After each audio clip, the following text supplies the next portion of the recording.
Bom, nossa série de exposições no Evangelho segundo Marcos, e iremos iniciar hoje, nesta manhã, o capítulo 4. E eu convido você a se colocar de pé, abrindo aí a sua Bíblia no Evangelho segundo Marcos, capítulo 4. E vamos inaugurar esse capítulo dos versículos 1 a 20 nesta manhã. Bom, estamos diante da conhecida parábola do semeador, mas que, assim como alguns especialistas e autoridades no Novo Testamento, eu gosto mais do título A Parábola dos Solos, porque me parece que a ênfase desse texto está mais relacionada ao solo do que propriamente dito ao semeador. Mas é comumente conhecido como a parábola do semeador, e não temos aqui a imagem que projetamos, mas você viu nas nossas mídias sociais, a gente colocou lá a parábola do semeador, exatamente pensando nos diferentes tipos de solos, ao invés de chamarmos de a parábola dos solos. O texto bíblico, então, no capítulo 4, versículos 1 ao 20, e eu quero convidá-lo a ler comigo. Eu estou usando aqui a versão da Nova Almeida Atualizada, NAA, para que você aí possa nos acompanhar. Diz então a palavra de Deus, versículo 1 do capítulo 4 de Marcos. Jesus começou a ensinar outra vez à beira-mar. E uma numerosa multidão se reuniu em volta dele, de modo que entrou num barco, onde se assentou, afastando-se da praia, e todo o povo estava à beira-mar, na praia. Assim ensinava-lhes muitas coisas por parábolas, e durante o seu ensino dizia: escutem, eis que o semeador saiu a semear. E ao semear, uma parte caiu à beira do caminho, e vieram as aves e a comeram. Outra parte caiu em solo rochoso, onde a terra era pouca, e logo nasceu, visto não ser profunda a terra. Saindo, porém, o sol, a queimou, e porque não tinha raiz, secou-se. Outra parte caiu entre os espinhos, e os espinhos cresceram e a sufocaram, e não deu fruto. Outra, enfim, caiu em boa terra e deu fruto. A semente brotou, cresceu e produziu a 30, a 60 e a 100 por um. E Jesus acrescentou: quem tem ouvidos para ouvir, ouça. Quando Jesus ficou só, os que estavam ali junto dele, com os 12, começaram a lhe fazer perguntas a respeito das parábolas. Jesus então disse a eles: a vocês é dado conhecer o mistério do reino de Deus, mas aos de fora tudo se ensina por meio de parábolas, para que vendo, vejam e não percebam, e ouvindo, ouçam e não entendam, para que não venham a converter-se e sejam perdoados. Então Jesus lhes perguntou: se vocês não entendem esta parábola, como compreenderão todas as outras? O semeador semeia a palavra. Estes são os da beira do caminho, onde a palavra é semeada. Quando a ouvem, logo Satanás vem e tira a palavra semeada neles. E estes são os semeados em solo rochoso, os quais, ouvindo a palavra, logo a recebem com alegria. Mas eles não têm raiz em si mesmos, sendo de pouca duração. Quando chega a angústia ou a perseguição por causa da palavra, logo se escandalizam. Os outros, os semeados entre os espinhos, são os que ouvem a palavra, mas as preocupações deste mundo, a fascinação da riqueza e outras ambições aparecem e sufocam a palavra, e ela fica infrutífera. Os que foram semeados em boa terra são aqueles que ouvem a palavra e a recebem, frutificando a 30, a 60 e a 100 por um. Palavra do Senhor, meus irmãos. Vamos orar. Ó Senhor, nosso Deus, o semeador, mais uma vez pedimos a presença do Teu Espírito, Espírito da verdade, para iluminar o nosso entendimento, ao ouvirmos e meditarmos na Sua palavra, para que, à medida que crescemos em nossa compreensão de Jesus e do Seu reino, e do Seu ensino, e mediante essa palavra que lemos, possamos, Senhor, entender que também somos esses semeadores. E podemos então amá-lo mais puramente e segui-lo mais de perto, Pedimos, Senhor, essas coisas. Fala conosco, fortalece a nossa caminhada, os nossos passos, a nossa dificuldade humana de permanecer fiel e constante na Tua palavra.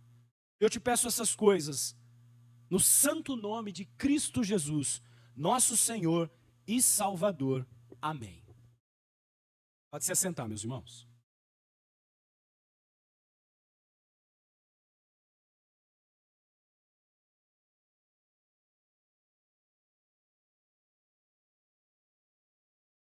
Bom, querido, estamos diante de um texto, de um trecho das Sagradas Escrituras, riquíssimo em verdade. E amplamente conhecido por aqueles que se debruçam em estudar o Novo Testamento e dentro da história cristã. E, diante dessas parábolas, para não dizer a mais famosa e conhecida de todas elas, a parábola do semeador. Em apenas 2 capítulos do Evangelho de Marcos, para você que está acompanhando a nossa série, a gente vai encontrar blocos significativos de ensinamentos de Jesus, que vai se afastar da maneira pela qual Marcos escolheu contar o Evangelho segundo aquilo que ele ou nota e através dos testemunhos ali viu, que é a forma narrativa. Então, apenas em 2 capítulos a gente vai ter esse condensado de ensino. E um deles é exatamente a coleção de parábolas no capítulo 4. Nós dividimos em trechos, justamente para que a gente possa compreender um pouco mais acerca dos detalhes. Mas elas formam um ensino único, como nós vamos ver na sequência e na apresentação de cada uma dessas partes do capítulo 4. Um outro exemplo que a gente vai também encontrar é lá no capítulo 13, quando exatamente Jesus Cristo começa a falar sobre o fim dos tempos. E ali tem também essa forma de ensino que a gente encontra no capítulo 4. No trecho que a gente vai abordar, meus irmãos, nesta manhã, a gente vai encontrar ali também, mais uma vez, aquilo que o Josué nos trouxe numa pregação passada, o estilo que é característico de Marcos, que a gente gentilmente e popularmente vai chamar de sanduíche marcano. Né? Fazendo alusão aqui à forma como Marcos compõe o seu pensamento lógico, a maneira que ele vai desenhando o entendimento, né? Ou seja, Marcos vai utilizar na parábola do semeador e as outras parábolas, intercalar ali uma instrução específica sobre o ministério e os mistérios do reino de Jesus. Essa estrutura, ela revela a intenção de Marcos em apresentar esse conjunto de informações como uma unidade coesa. Por isso, então, ele utiliza essa técnica estilística, essa maneira de escrever e de apresentar o texto. O centro desse sanduíche, entre aspas, se é que eu posso dizer assim, está exatamente nos versículos 10 a 13. E ali a gente tem a chave para que a gente possa compreender o conjunto de todo esse ensino aqui que Jesus Cristo traz aos discípulos e a nós como um todo. Bom, o cenário está posto e ele já nos é familiar. Que cenário é esse? O Mar da Galileia. Mais uma vez é pano de fundo para Jesus ensinar a imensa multidão. As parábolas, de uma maneira geral, elas foram escolhidas pelo nosso Senhor como uma maneira de ensinar o público. E parábola, para quem não sabe o seu significado, de uma maneira bem simplista, para a gente não tornar isso um ensino técnico, significa algo que é apresentado dentro do texto da maneira literária escolhida, junto com outro algo, para esclarecer um ponto. É como se ele utilizasse de recursos para explicar aquilo que ele gostaria de explicar. Os elementos que a gente acabou de ler aqui do texto, meus irmãos, eles são elementos escolhidos a dedo por Jesus, justamente porque esses elementos fazem parte da rotina diária daquela sociedade da Galileia, que era uma sociedade agrária. Falar de solo, de semente, de semeador, era falar do dia a dia daquela população. Talvez para a gente aqui na cidade, aqueles que são mais novos e que nascem nessa imersão de tecnologia, falar dessas coisas fica um pouco meio sem sentido. Mas para os mais antigos, eu não tenho dúvida que escutaram muito o pai e a mãe, principalmente aqueles que têm família no interior, Lá em casa, nossa família oriunda, né, dessa imigração italiana, nossos bisavós e avós, no primeiro lugar que se estabeleceram foram nas fazendas no interior de São Paulo. E tiveram ali esse contato com a terra, a lide de cuidar, muito próximo. Então, eu sempre ouvi minha mãe falando dessas questões de cultura, de cafeeira, de algodão, e da maneira como eles colhiam, plantavam e tudo mais. E não é diferente para essa população, para essa multidão, para o público que Jesus está endereçando essa parábola. Logo, todos ali compreendiam muito bem a diferença entre solo ruim, diferentes solos ruins e o solo bom, e a diferença que há entre solos bons. Assim também como há as razões pelas quais certos solos eram melhores do que outros escolhidos para que a plantação e a colheita pudesse render muito mais ali. Portanto, em um primeiro momento, o que a gente tem aqui no texto que a gente leu, era uma história compreensível. Um elemento simples que todos poderiam compreender. Todos ali, não tenha dúvida que entenderam semeador, semente, solo, as aves de rapina, os abrolhos, a terra dura. Isso não era nada diferente para aquele povo. Entretanto, a parábola, ela vai começar, se você perceber aqui no capítulo 4, no versículo 1, exatamente com um chamado, aonde Jesus Cristo vai, lá no versículo 3, dizer: escutem, ouçam, dependendo da versão que você está ouvindo. E esse uso imperativo vai destacar exatamente o quê? Urgência e importância de que todos que estão ali ouvindo dessem a devida atenção. E é assim que a gente quer começar então a exposição. Depois dessa introdução, escutem, meus irmãos, prestem atenção. E você que nos acompanha pelo vídeo, escutem. Interessante como mesmo a parábola refletindo uma história cotidiana com elementos comuns, simples, em que a multidão entendia bem, e talvez você entenda muito bem, o seu significado havia sido reservado apenas para alguns. E isso precisa chamar a nossa atenção. Eles não conseguiram captar o que a história representa espiritualmente. E conhecendo a parábola, a gente compreende o porquê não.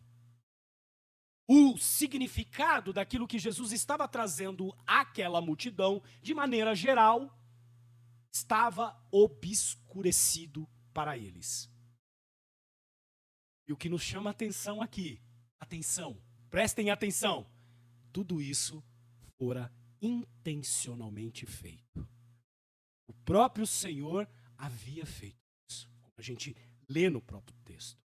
A história e a dinâmica dos evangelhos vai nos revelar isso, para quem conhece o Novo Testamento e as outras parábolas.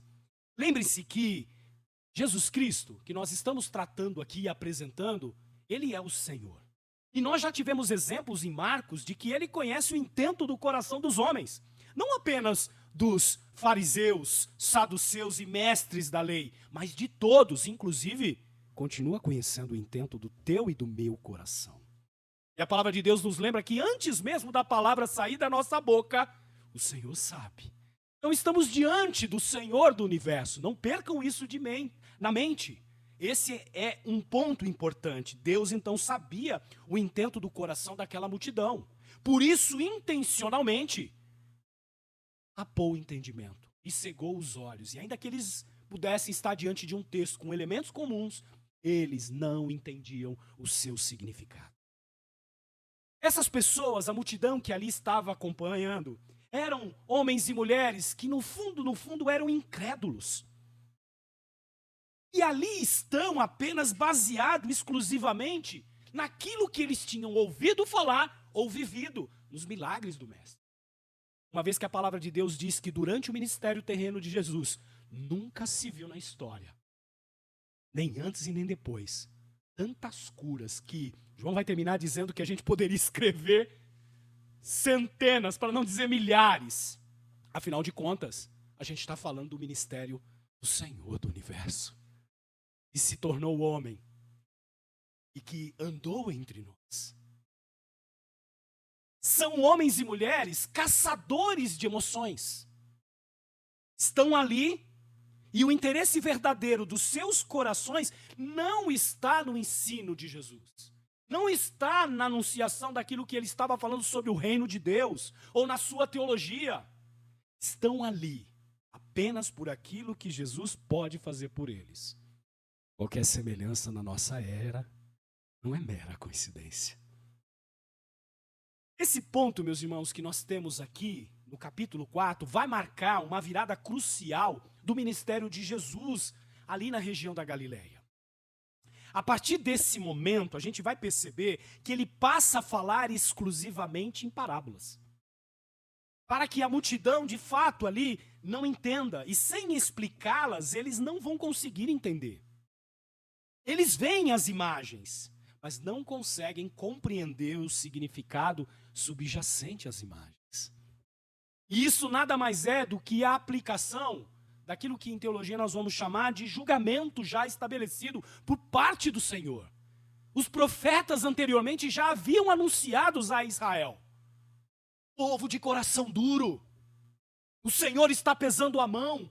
Quantas e quantas histórias nós não conhecemos do Antigo Testamento, desse povo que havia vivido a experiência de ser salvos da escravidão, de serem estabelecidos numa terra que o Senhor preparou para eles. Mas ainda assim, coração de pedra, duro, inclinado ao mal, sempre olhava para valores pessoais. Logo, quando o mestre chega e começa a anunciar o evangelho do reino, e Cristo Jesus ali vai então fazer o discernimento do coração desse povo, que não era diferente dos seus pais na antiguidade, continuava ainda sendo. Lembrem-se que esse mesmo povo, que junto com os mestres da lei, amavam a morte de Jesus. Os versículos 10 a 12 vai nos revelar exatamente o ponto central. Mas a gente não vai aqui entrar em muitos detalhes, porque a gente escolheu trabalhar esse trecho dentro dessa perícope que a gente está acrescido lá do versículo 33, que vai trazer um entendimento maior. Então, lá na frente, quando a gente trazer aqui a exposição do versículo 33, a gente vai retomar esse sentido do 10 a 12. Mas por um outro lado, meus irmãos, a gente vai perceber uma dinâmica que começa aqui já no versículo 13. E essa passagem é interessante porque a explicação da parábola, quem faz é o próprio Senhor. E aqui a gente não vai criar nada mais daquilo que o mestre anuncia. E para quem leu do 13 ao 20, Jesus Cristo então faz questão de reservar, de proporcionar a explicação completa, primeiro ao grupo mais reservado, a esses que interpelam Jesus aqui, querendo saber um pouco mais acerca daquilo que ele havia dito, porque inclusive os próprios discípulos, esse grupo reservado, não havia entendido aquilo que Cristo faz até o versículo 9. Então Jesus separa e proporciona essa explicação completa aos seus seguidores, os discípulos, aqueles que vão se tornar os apóstolos, os crentes daquele momento. Eles sim têm o privilégio, meus irmãos, de conhecer os mistérios do reino de Deus. Percebam como isso aqui é crucial para eles. A gente está diante de um texto que necessitava e vai necessitar, sempre que lemos ele, o entendimento. Por quê, meus irmãos? Porque esses homens aí, esse grupo reservado, são aqueles que serão os instrumentos que Deus escolheu para estabelecer o reino que Jesus estava anunciando. Eles serão aqueles que proclamarão o evangelho, assim como o mestre estava fazendo e proclamando. Eles serão aqueles que edificarão a igreja do Senhor e a fortalecerá. É eles que levarão a mensagem aos confins da terra. Agora, como é que isso pode acontecer? Essa pergunta, nesse exato momento, antes de começarmos o versículo 13, como é que pode acontecer se eles não entenderam a mensagem? É fundamental que eles e nós, hoje, os seguidores desse Cristo maravilhoso, seus discípulos, aqueles que dão seguimento a esse propósito e a grande comissão que o Senhor deixou à sua igreja, entendamos. E a gente vai ver que vai fazer uma baita diferença o que esse texto aqui, mais comum e conhecido, nos revela, meus irmãos. Crucial para a nossa vida e para o nosso ministério. Lembremos algo importante desse cuidado de Deus em revelar para esse grupo e a beleza que há por trás disso. João, lá no capítulo 15, no versículos 14 e 16, vai dizer o seguinte, o próprio Cristo falando com o grupo. Vocês são os meus amigos. E tenho chamado vocês de amigos. Porque tudo o que eu ouvi de meu Pai, eu lhes dei a conhecer. Não foram vocês que me escolheram. Pelo contrário, eu os escolhi e os designei para que vão e deem fruto. E o fruto de vocês permaneça. Esse gesto de Cristo explicar a eles remonta essa passagem de João. O que Cristo está dizendo para esses homens quando ele traz a explicação dos mistérios do reino é: vocês são meus amigos. Você entendeu, meu irmão? Você está entendendo a beleza do Evangelho sendo revelada a cada um de nós, homens e mulheres em que não há nada em nós, nenhum qualificativo, nenhum dom, nenhum talento que possa nos aproximar de Deus. É Ele quem nos escolheu a dedo. E Ele revela a nós, mediante a sua palavra, com a explicação do próprio Mestre, o significado e os mistérios do reino. Isso já é motivo de você sair nesse domingo e agradecer por toda essa semana e por toda a sua vida, servindo a esse Deus e a esse mistério maravilhoso. Porque o Deus do universo, aquele que o Marcos começou dizendo na semana passada, e criou todas as coisas, Ele nos chama de amigo. Pecadores caídos, justificados no sangue do Cordeiro. Mas Ele nos chama de amigos. E Ele faz questão de, assim como Ele fez com nosso pai Abraão, revelar os mistérios e os seus planos. Quando você lê aquela passagem de Abraão, e a gente fica ali olhando e fala, rapaz, que honra Abraão teve. Noé, que foi escolhido a dedo ali para continuar. É o que o Senhor está fazendo com você, meu irmão. É o que o Senhor está fazendo comigo, conosco. Portanto, o que a gente tem aqui é um convite à revelação aos seus amigos, a quem os grandes mistérios do reino, meus irmãos, vão ser revelados na íntegra, para que cada um tenha o privilégio de conhecer esta verdade e cumprir a responsabilidade que mais para frente o Senhor vai anunciar de proclamá-la. E se você chegou aqui até nesse momento na caminhada cristã, sinta-se privilegiado, a despeito do que você está vivendo. Esse ensino não é apenas mais um ensino religioso qualquer, uma explicação teológica sobre um ponto importante da nossa fé. Mas sim, meus irmãos, uma parábola, um texto fundamental, pode anotar aí, e crucial, para que a gente tenha compreensão de como vai se dar essa dinâmica da estruturação do reino de Deus. Para que a gente possa entender o coração dos homens caídos e como funcionava o nosso coração. Não era apenas algo para aquele contexto imediato, aquela multidão que estava ouvindo ali, mas algo essencial para o entendimento de todos os cristãos, crentes, em toda a história do cristianismo, e por quanto tempo o Senhor assim mantivera a sua igreja antes de Maranata, ir buscar a noiva. Esse texto trata da responsabilidade espiritual que o Senhor nos dá. Que privilégio, meus irmãos, a gente está diante de um texto desse e podendo aqui livremente aprender sobre eles. A maior responsabilidade espiritual que temos como sua igreja, como seu povo, como escolhidos, remidos e lavados pelo sangue do Cordeiro, é cumprir a grande comissão. Eu não sei o quanto você aprendeu sobre o cristianismo e quais os valores que colocaram para você Mas a maior responsabilidade de todas, espiritualmente, é que a gente cumpra com a grande missão. Somos chamados embaixadores. E consiste exatamente em levar o evangelho a todas, preste atenção, todas as pessoas e a todos os lugares que possamos ir. Seja aqui, seja em Samaria, ou para alguns, nos confins da terra. Todos os outros mandamentos e ensinos nas Escrituras, de alguma maneira, serve para nos capacitar a cumprirmos essa missão. Então a parábola aqui do semeador é muito mais sobre os solos. E de acordo com essa perspectiva, uma instrução detalhada que Jesus nos dá sobre a maneira como nós vamos fazer o evangelismo, como nós vamos pregar o evangelho. E ele vai complementar esse entendimento sobre o ID, sobre a grande comissão, sobre esse elemento principal que nós temos e que fomos escolhidos na nossa geração, exatamente para mostrar como eu, você e a igreja deve esperar como resultado.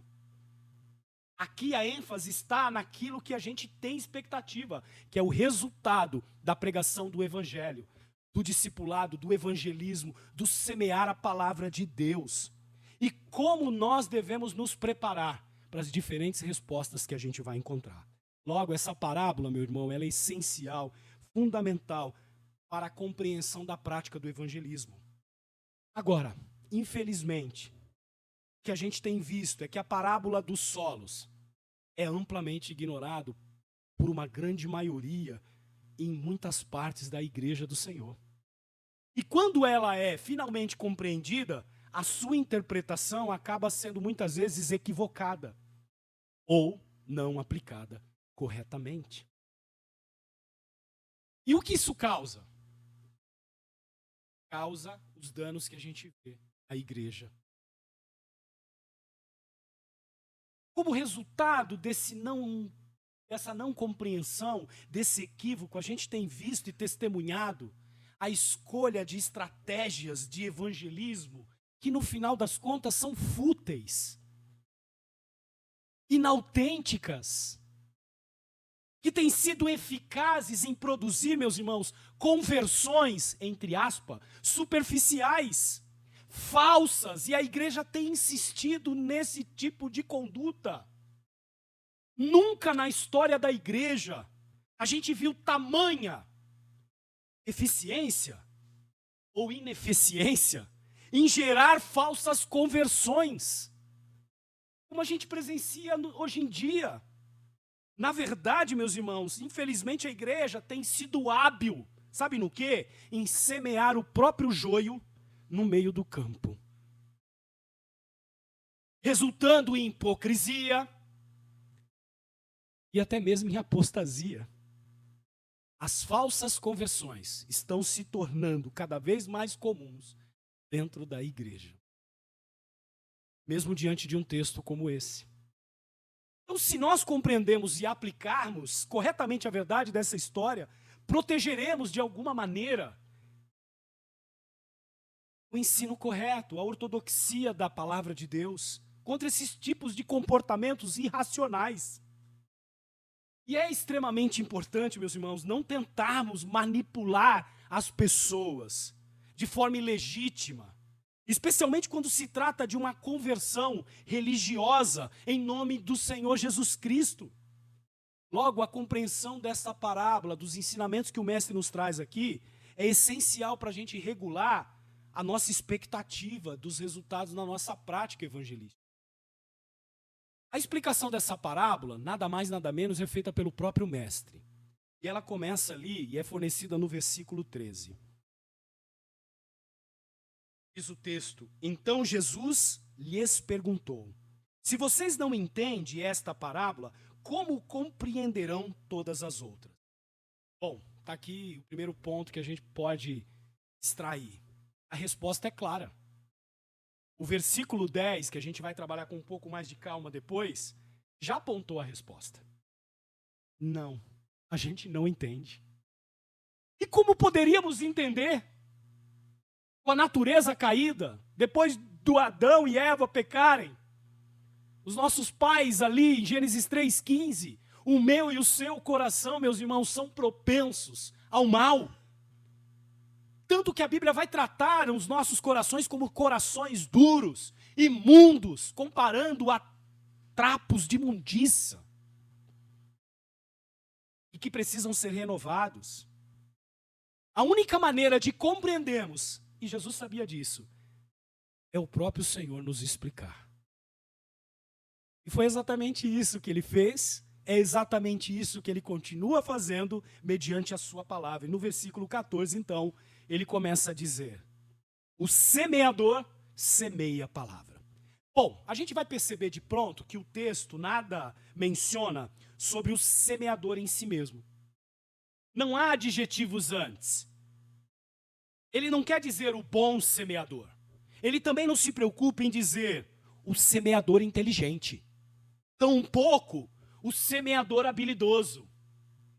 Ele também não quer dizer o semeador experiente. Olhando para mim, para o José aqui com essa barba branca. Ele também não vai, Pedro, dizer o semeador culturalmente perspicaz. Não. Ele simplesmente diz o semeador. Claro que por semeador, nesse exato momento, a gente precisa entender que é o próprio Cristo, aquele que está semeando.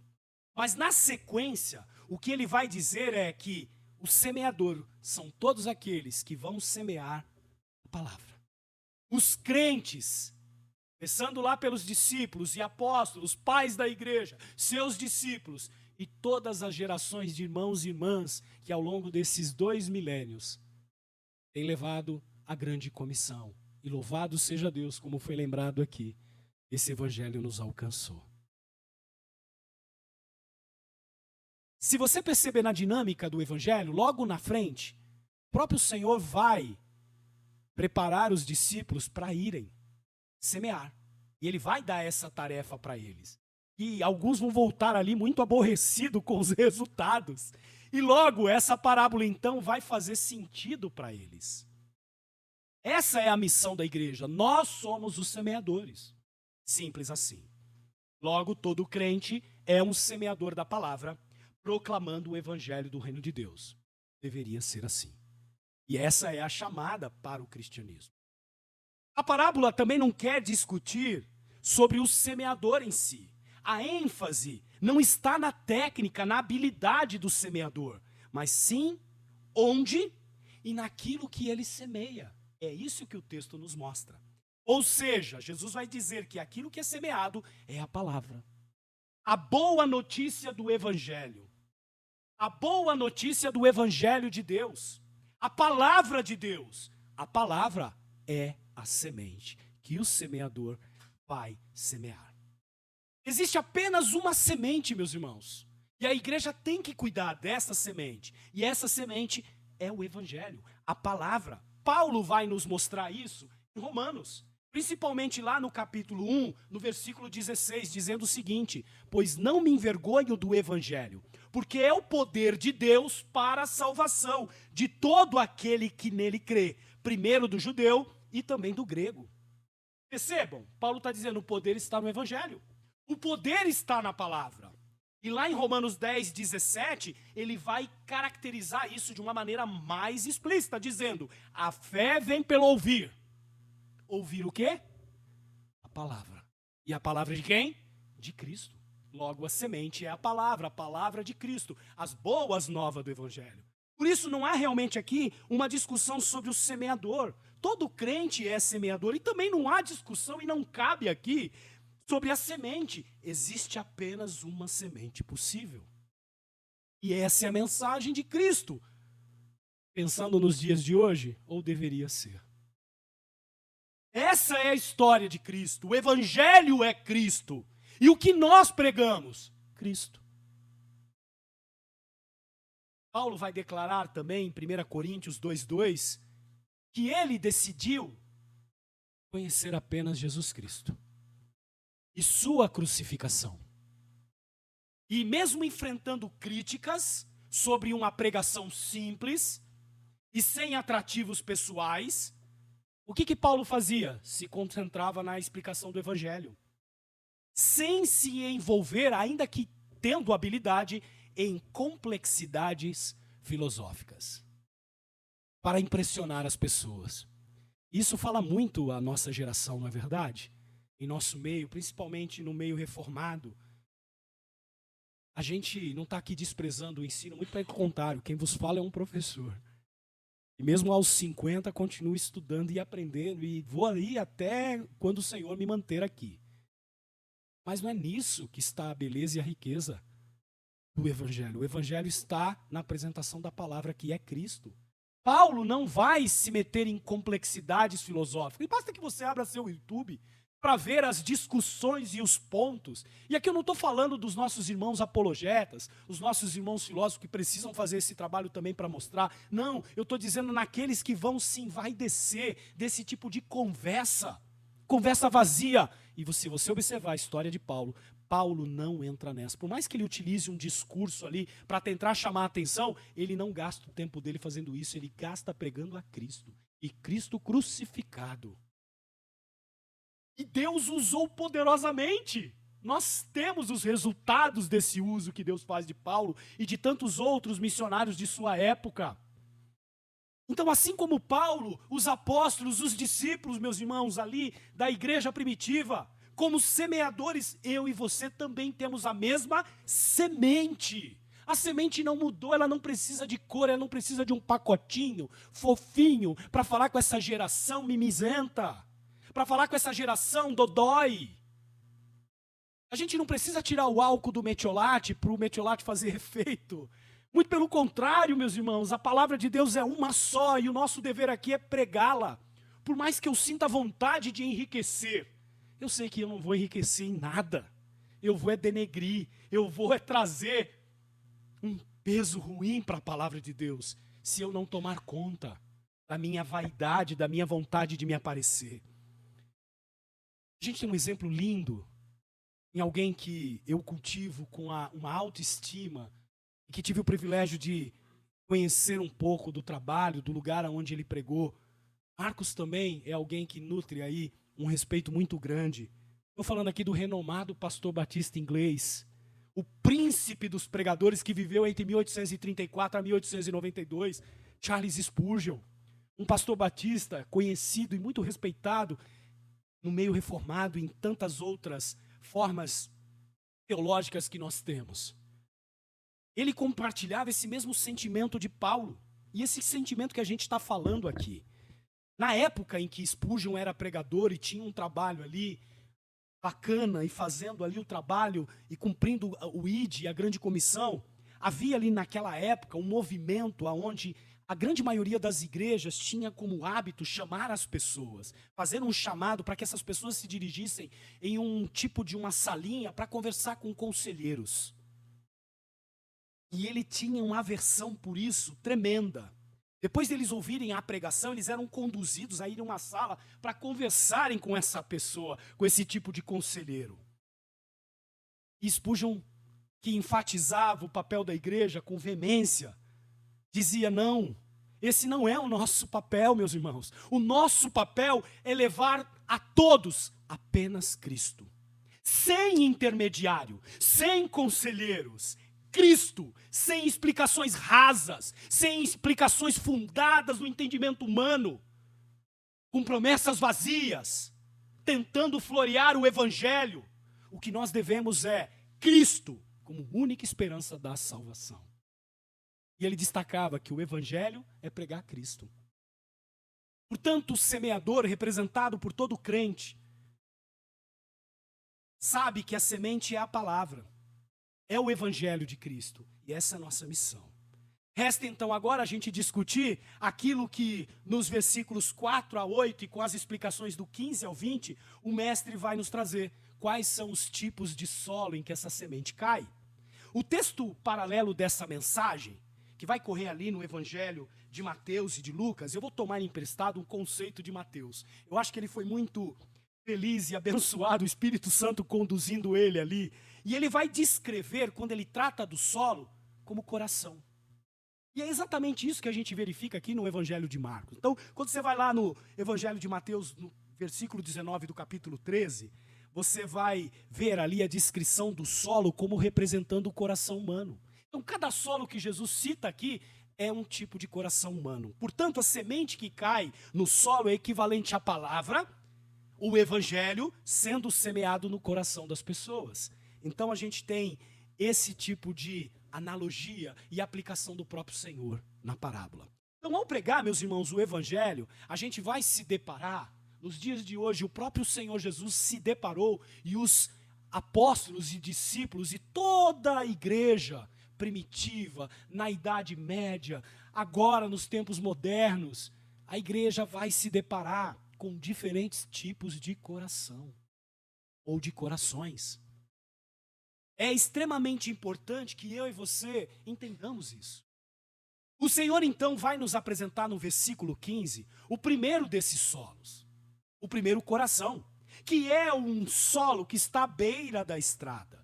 Lembram que os campos, eles eram comuns nessa época de Jesus. E os caminhos não eram como o nosso de hoje, onde você tem pavimentado, uma rua, uma calçada. Geralmente eram espaços dentro dos próprios campos. Lembram que Jesus e os discípulos foram rechaçados porque colheram espigas enquanto estavam passando pelo caminho? Então as plantações e toda a ordem agrária era feita disso. Você tinha ali no meio do terreno onde você plantava caminhos.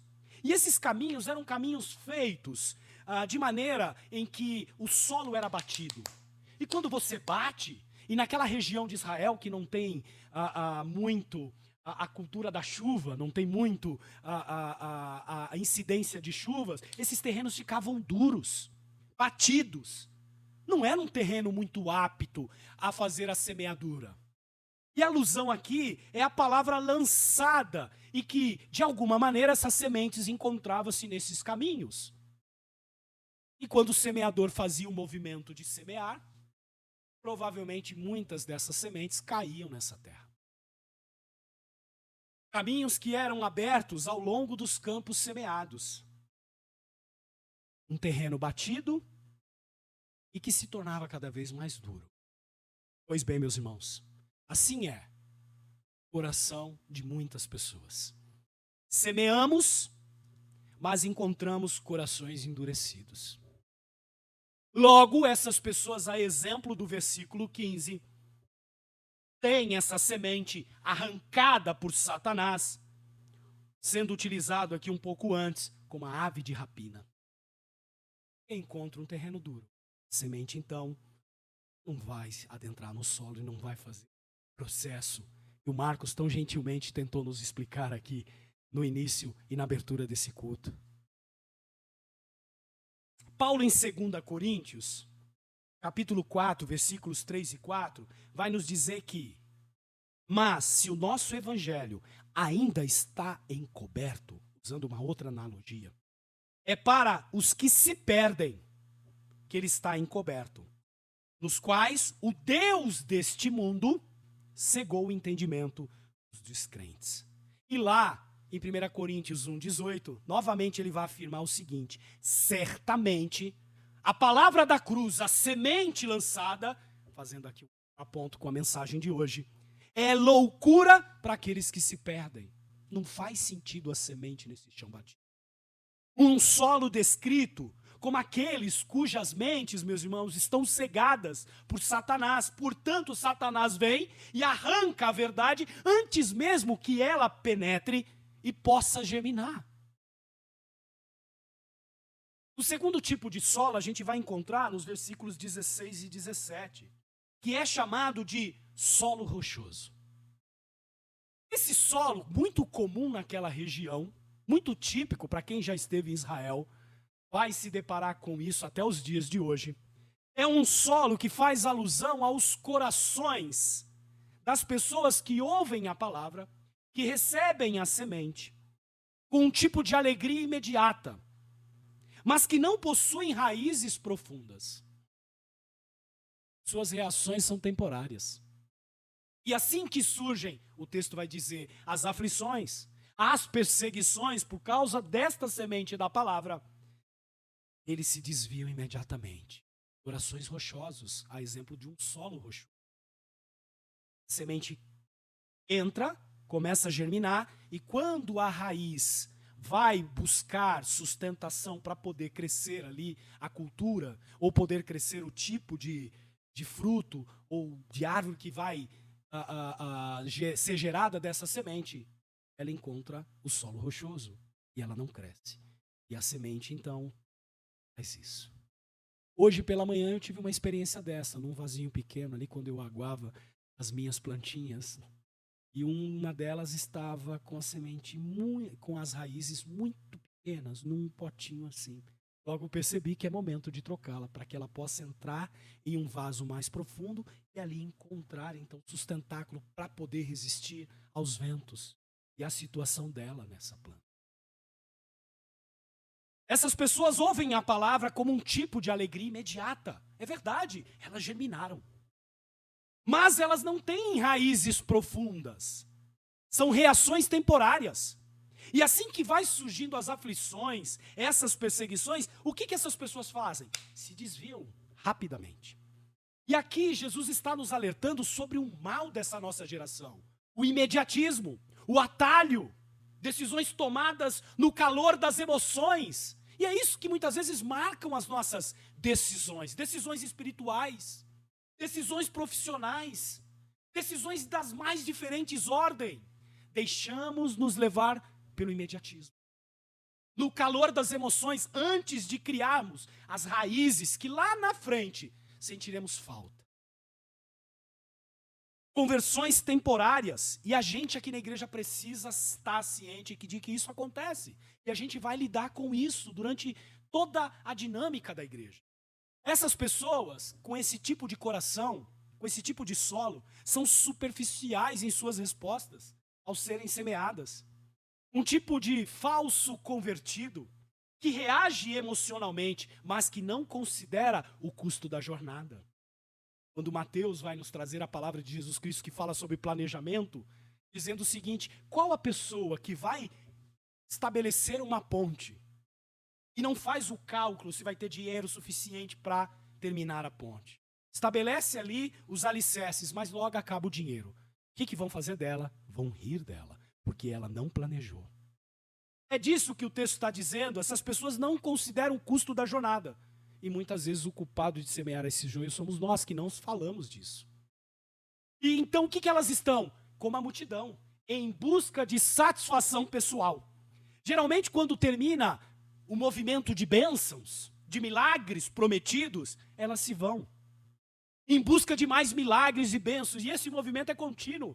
E aí você pergunta na história da pessoa, a pessoa está nessa constante ida e vinda, e vai para lá, vai para um canto e vai para o outro. Não cria raiz. Porque a motivação do seu coração é uma motivação superficial. Geralmente isso acontece porque a gente está cheio de amor próprio. Como eu sempre digo, ensimesmados. Elas dizem, sim, quero Jesus. Mas no final das contas, a sua motivação é exclusivamente centrada em si mesmo. Eu quero Jesus, mas na verdade o que eu quero é aquilo que Ele pode acrescentar na minha vida. É aquilo que Ele pode fazer por mim ali. Olha que interessante, Jonathan Edwards, quando ele fez uma análise, lá em 1746, sobre um avivamento que estava sendo produzido, ele vai ali fazer algumas considerações de uma obra muito conhecida em português chamada Afeições Religiosas. Ele vai ter uma explicação muito valiosa acerca desse tipo de solo e coração. E de acordo com ele, a natureza humana caída propicia o surgimento dessa religiosidade carnal, que é uma religiosidade marcada por práticas superficiais e egoístas. A gente não entendeu o que é participar do reino. A gente não entendeu a dinâmica daquilo que é estar na igreja e servir. E nossa motivação é uma motivação pairada nos resultados que emocionalmente nós buscamos. E muitas vezes a gente deixa de fazer as coisas com zelo, com planejamento, com ordem, decência. Porque o que está motivando o nosso coração é aquilo que Jesus pode fazer por nós, e não aquilo que o Senhor nos chamou para que a gente faça pelos outros. A gente se esquece daquilo que Ele já fez por nós. Porque no final das contas o mais importante é o que eu quero, e não aquilo que Ele conquistou na cruz do Calvário. O que é a salvação eterna comparado com a necessidade emocional do meu momento? Para nós parece que o peso da necessidade do momento é maior do que aquilo que é o maior bem de tudo, que é o convite a sermos amigos de Deus, meus irmãos. É isso que você vem fazer todas as manhãs, nos domingos, que nós nos encontramos aqui. É isso que tem que motivar o nosso coração a nos levantarmos aos domingos, após domingo, nas reuniões, nos projetos que nós nos envolvemos pelo reino de Deus. Tem muito a ver com isso aqui. E Jonathan estava correto. Ele vai destacar que devido ao pecado e ao amor próprio, tão inerentes à nossa natureza caída, e que a gente não veste a roupagem nova todos os dias no guarda-roupa que devemos fazer todas as manhãs, as pessoas acabam se envolvendo em atividades religiosas e aparentemente piedosas. Elas acham que frequentar culto, realizar rituais, praticar obras de caridade, pregar, mas que sem o coração envolvido e verdadeiramente dedicado a Deus, é o que o Evangelho nos chama a fazer. Lê do engano. Práticas motivadas por interesses egoístas, como busca por aceitação social, recompensas divinas ou vantagens pessoais através da manipulação da religião. E a gente é tremendo nisso, meus irmãos. Religiosidade carnal, enraizada no amor próprio, que não produz transformação espiritual verdadeira. E vamos nos lembrar do que Tiago fala lá no capítulo 2, versículos 19. Se você acha que crer é o que marca essa diferença sua daqueles que não crê, até os demônios creem. A verdadeira conversão não é simplesmente crer como essa crença do diabo. Meus irmãos, é sobre um santo ódio ao pecado. É sobre quebrantamento e arrependimento genuíno. Um coração regenerado pelo Espírito Santo é motivado pelo amor a Deus. Busca a glória divina em todas as coisas, no trabalho, no lazer, na expressão das atividades físicas. A gente gosta aqui na nossa igreja. Para a glória de Deus. Ainda que tudo isso traga-nos um benefício.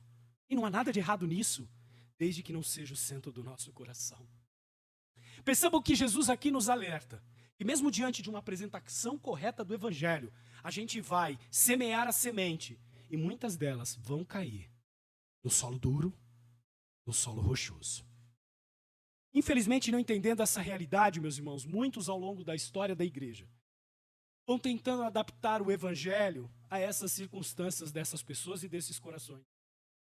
E aí começam a facilitar a mensagem, tornar a mensagem mais gostosa de ouvir, mais prazerosa.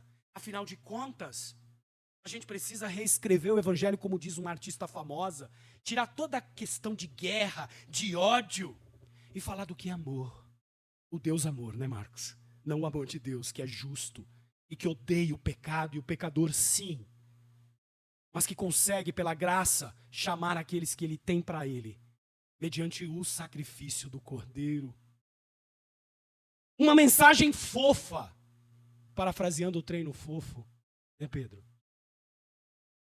Tentando enganar a multidão, ou encantá-la para que todas elas venham, afinal é o número que importa. Meus irmãos, isso é um erro grave. Mera emoção não está relacionado ao evangelismo. Isso também foi observado pelos discípulos. Lembram que quando eles perceberam, dentro deles teria aquele que negaria? E tantos outros que negaram, e eles experimentaram isso na própria pele. Pessoas assim são aquelas que desaparecem quando enfrentam pressões. Situações em que não acreditam quando surge perseguição no horizonte. Se a confissão de fé em Cristo não é resultado de um profundo arrependimento, de um coração quebrantado, de um desejo de ser libertado do pecado e de se submeter ao santo senhorio de Jesus, e se não envolver, meus irmãos, renúncia, sacrifício, serviço uns aos outros, e muitas vezes até sofrimento, essa fé não tem raízes, não tem fundamentos sólidos, e o Senhor aqui vai chamar esse tipo de solo um solo que não vai dar o fruto. O terceiro tipo de solo está lá no versículo 18, que é o solo com espinhos. São aqueles corações das pessoas que ouvem a palavra. Elas não são sufocadas pelos cuidados do mundo, de uma maneira assim imediata.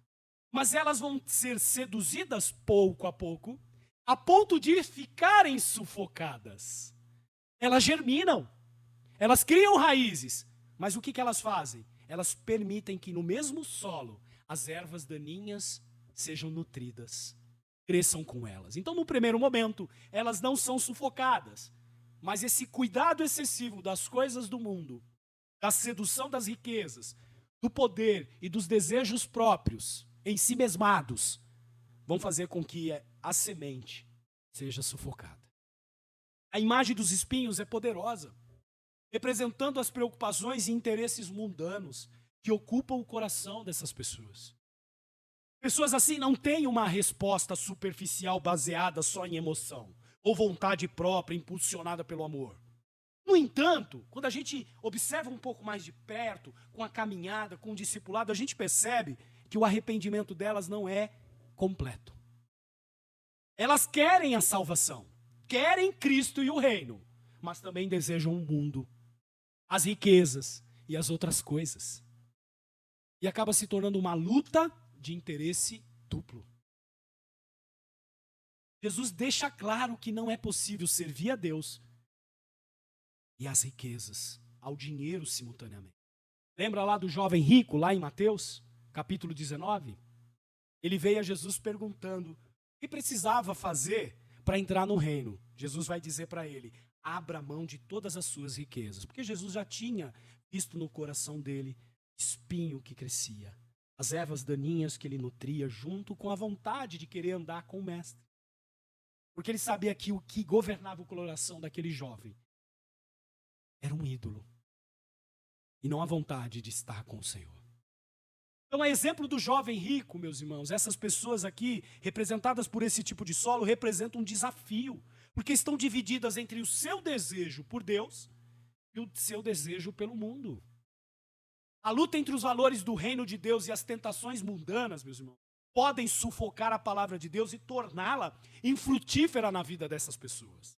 Elas não discernem as narrativas do mundo, pensando aqui um pouco em cosmovisão cristã, e vivem cedendo, negociando com esses valores, fazendo concessões. Para que a palavra de Deus dê fruto nos seus corações, é necessário um arrependimento genuíno, completo, um abandono dos interesses mundanos, uma luta constante por aquilo que a gente quer, em favor do compromisso com Deus e priorizando o próprio reino de Deus. O coração preocupado com as coisas do mundo acaba sendo sufocado, acaba se tornando inimigo. A gente tem um caso claro desse na caminhada de Paulo. Paulo vai falar de Demas, que, amando a presente era, abandona a caminhada. O evangelho verdadeiro não oferece ao coração do não convertido o que ele deseja. Isso é mentira, engano. Ao vir a Cristo, é necessário abandonar o amor pelo mundo, pelas riquezas e por todas as coisas que o mundo oferece, inclusive a nós. E o que é esse tal de evangelho da prosperidade? Essas últimas 4, 5 décadas tem invadido e como um tsunami, levando as pessoas a desejarem mais aquilo que Deus pode fazer por suas vidas neste mundo, os bens materiais, do que aquilo que Ele já fez na cruz. Essa é uma mensagem diabólica, é uma mensagem que justamente nutre os espinhos que estão no nosso coração. As ervas daninhas que crescem junto com a palavra. Embora não devemos buscar essas coisas desenfreadamente, Deus não está aqui dizendo que nós não viveremos elas. Porque é Ele que provê aquilo que é necessário para nos abençoar. E se Ele quiser, sim, meus irmãos, Ele nos tornará prósperos a ponto de podermos ajudar e auxiliar a obra, o reino e outras pessoas. E não há nada de mais nisso, desde que o seu coração e as ervas daninhas não estejam sendo nutridas. A verdadeira graça penetra no âmago do coração, lá no âmago, eliminando o poder do pecado, e produzindo uma vida santa. Já a graça barata, falsificada, ela nunca elimina o pecado. Ela bota uma roupinha nele. Ela pinta ele com cores coloridas.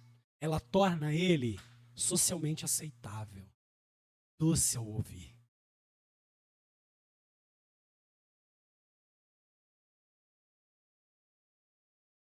A única esperança, meus irmãos, ao ser humano é humilhar-se. Pois Deus vai conceder a graça aos humildes. A gente luta com isso todos os dias por conta da nossa natureza pecaminosa. Mas louvado seja Deus que concede graça aos humildes. A salvação é alcançada, meus irmãos, somente por meio da humildade. Quando o pecador renuncia à sua independência, sua vontade de sabedoria, submetendo-se completamente ao senhorio de Cristo. Não vai haver lugar para a arrogância humana desses corações. A parábola também, meus irmãos, nos fala que existem pessoas que respondem corretamente, louvado seja Deus, a essa chamada. E elas são exemplificadas aqui nesse último tipo de solo mencionado. O solo bom, versículo 20 aqui para a gente finalizar. E quando ele anuncia esse tipo de solo, novamente ele vai trazer aquilo que no começo da pregação eu disse. Ouçam. O verbo ouvir aqui, prestem atenção, ele vai ser distinto de todos os outros verbos ouvir que nós temos nos outros tipos de solo. Há uma mudança de tempo verbal aplicada aqui. Nos outros ouvir, prestem atenção, escutem. A gente vai ter ali, ele geralmente no tempo auristo, e é um tempo verbal da língua no original, lá nos versículos 15, 17, 18 e 19, que indica uma ação de ouvir em um determinado período de tempo, sendo algo simples e final, que normalmente é aplicada a um ouvir mais superficial e rápido. Aquilo que entra por um ouvido e sai pelo outro, por isso os solos. Um ouvir casual.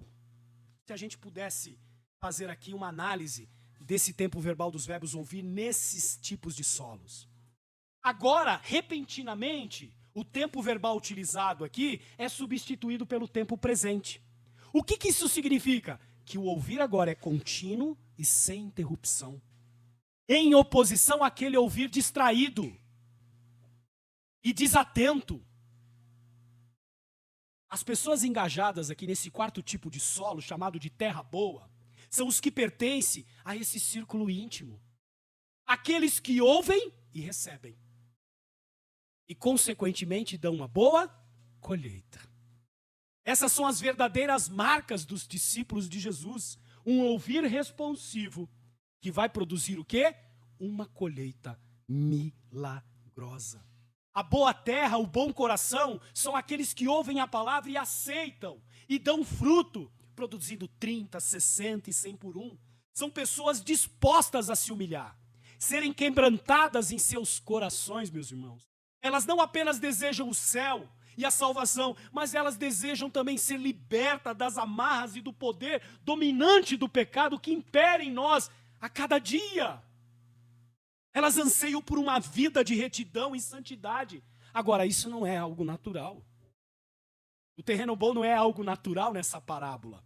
Percebam, meus irmãos, que o solo bom não é algo que acontece naturalmente. Afinal de contas, lá no 10 a 13, a gente vai entender que o próprio Senhor cegou os entendimentos, porque o nosso coração é um coração ruim.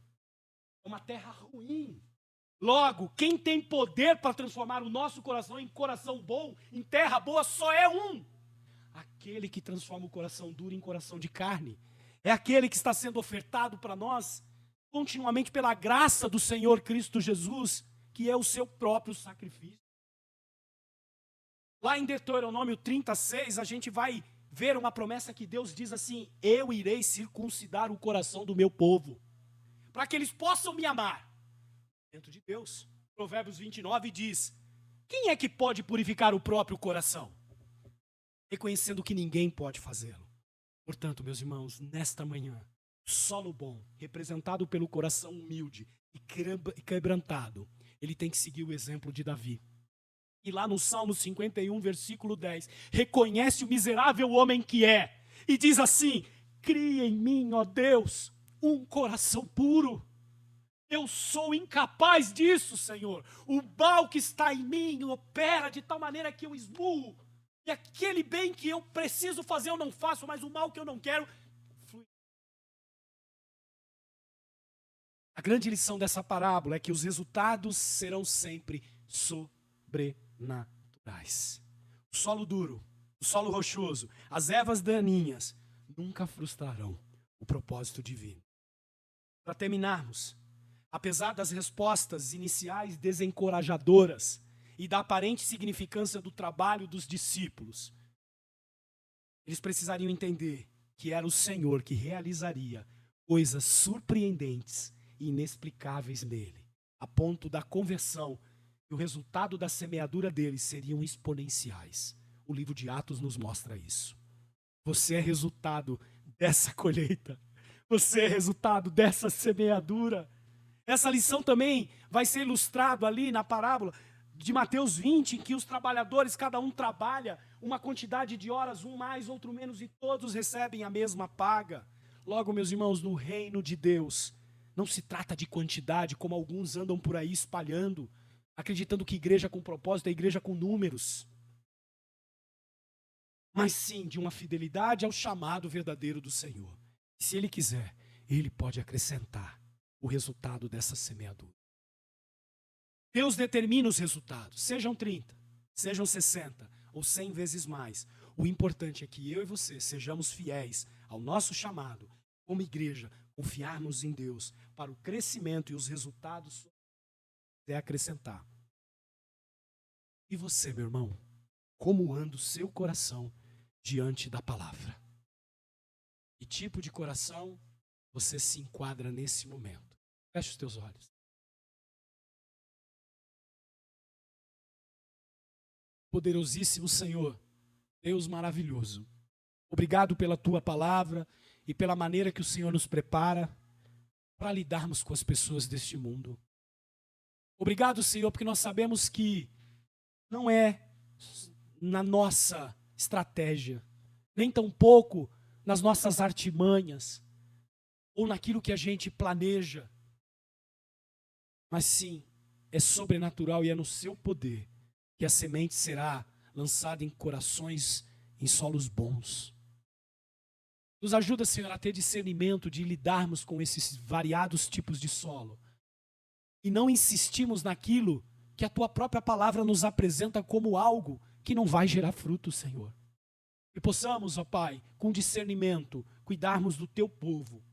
Povo esse que, de acordo com a tua palavra, pode produzir 30, 60 ou 100, mas que é um solo fértil. Nos ajuda a pregarmos aqui na nossa igreja a verdadeira palavra e que o teu nome seja glorificado em tudo que fizermos. Desperta o teu povo, a começar por nós no presbitério, a nos envolvermos cada vez mais com a semeadura e fazer das nossas vidas e atos oportunidades para levar o teu evangelho e a tua semente, despreocupados dos resultados, mas que quando as pessoas olharem para nós, possam enxergar os frutos de uma vida comprometida contigo, que teu nome, apenas ele, seja glorificado nessa igreja, mediante todos os ministérios, todos os atos que fazemos. E é no seu nome, em Cristo Jesus, que oramos e agradecemos. Amém.